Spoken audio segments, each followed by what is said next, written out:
I'm Maryellen Vettori. And I'm Bob Keeling. Welcome to the Airbrush Institute. We have set up a virtual classroom where we will be discussing various airbrushing topics.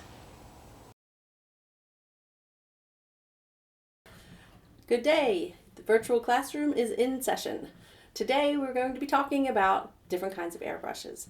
We've been traveling all over the country with our new book, Airbrushing 101. And inside there are lessons and workbook pages that'll get you started with airbrushing. Bob, when we go and do these things, what are the most common questions that we get asked? Well, usually the person will come up and say, what kind of airbrush should I get? And that type of question is well deserved because there's so many different types of airbrushes out there. And that's what we want to go over today. We want to go over these type of airbrushes, and that way you have a better idea of which one is right for you. There's two different kinds of airbrushes that we'll be talking about today. So there's the bottom feed, which is the siphon, and the top feed, which is the gravity. All right, so there's several different types of bottom feeds. This particular one, as you can see, it comes up through the bottom here, but this little canister, which will hold your paint, will just snugly fit right up in here. The paint will come up and be atomized and sent out.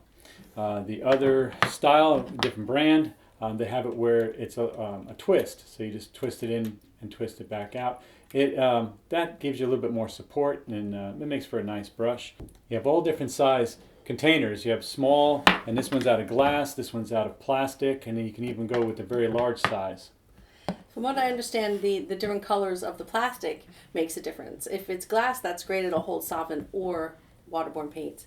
But if you're talking about plastic, you want to get something that is opaque because it'll hold the solvents. If it's clear, it'll probably get melted by solvents. So why is it important to have a bigger canister? Well, with t-shirts, you're using a lot of paint, you're blasting it into the fabric, and you're going to go through a lot of paint fast. So you'd want to have a bigger canister so that way you're not going to be running out and filling it up again and again and again. Which is why you'd really like to use a bottom feed. The t-shirt airbrush artists will have a dedicated airbrush to a certain color, and they'll each have their own air source and their own manifold. So you'd be able to pick up, squirt, and put it right back, because when you're talking about doing production work, you want to be able to be as efficient because time is money. So this is the kind of airbrush that you will probably need if you do t-shirts. And then we have the top feed. Well, with the top feed, your paint is now put on the top, and it's a little reservoir sitting here waiting to, when you pull your trigger back, the paint will come down, be atomized, and put on out. The neat thing about this is that you do not need a lot of paint. You can just put a few drops in there and you're ready to go, which also makes it easier to clean. Absolutely. So in between each time I change colors, I usually squirt some water through to make sure that we don't get any clogs starting. But what's really great is you'll be able to add just a drop or two of color to do that little shift. So if I'm doing a flesh tone, for instance, I'll be able to just add a little bit of something to shift it just a little bit of color and be able to just keep going. It's really important for me as a fine artist, and I'm sure that that's what you guys use in class. Yes, Yep. yes. That's our workhorse is the top feed, for sure. Definitely.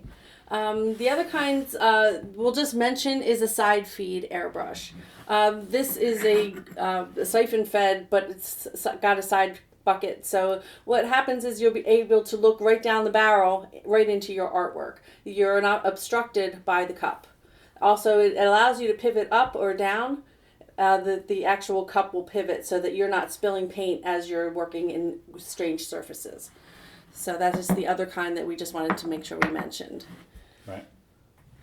What we also wanted to talk about was the different size needles and nozzles. It gets very confusing because a lot of different brushes come with a lot of different, and what do you know what you're looking for? So what you really want to think of is that the smaller the number, the smaller the line you're going to get out of it, and the less air pressure that you're going to need to achieve what you want. Like the bottom feed that we were talking about, they're usually really high numbers because t-shirt airbrush artists need a lot of pressure to drive the paint into the fibers. So you want to use it's usually around 0.5, something like that. So there's a large range of numbers. I use something right in the middle. It's about a 0.35, and it does everything that I needed to because it's a medium amount of pressure and a small amount of paint, and it's everything that I need.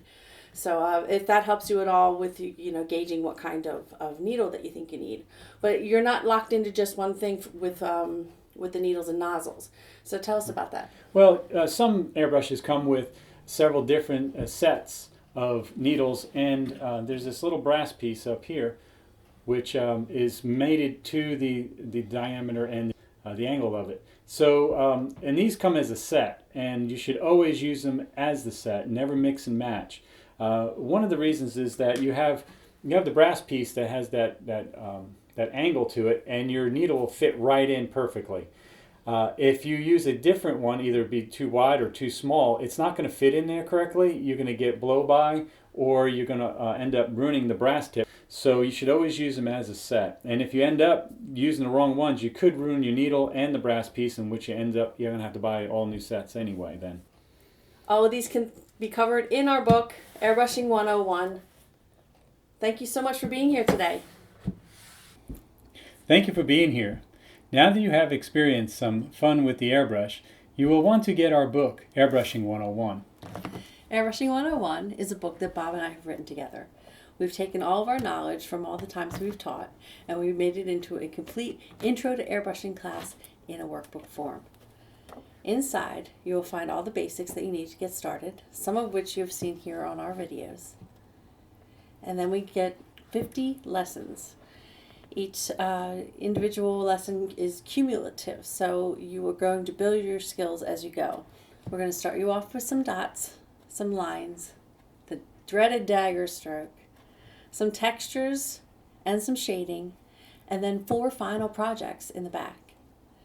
The most unique part of our book that we're most excited about, and has never been done before, is the workbook pages that go with every single lesson. So you're going to take these pages, you're going to duplicate them, and you're going to do each and every lesson over and over and over until each skill is proficient before you move on to your next. That's what makes it so unique, and that's why we're so excited about it. And Airbrushing 101 is available at lulu.com, amazon.com, barnesandnoble.com, and you can also find it on our website, theairbrushinstitute.com. Stop by for a visit.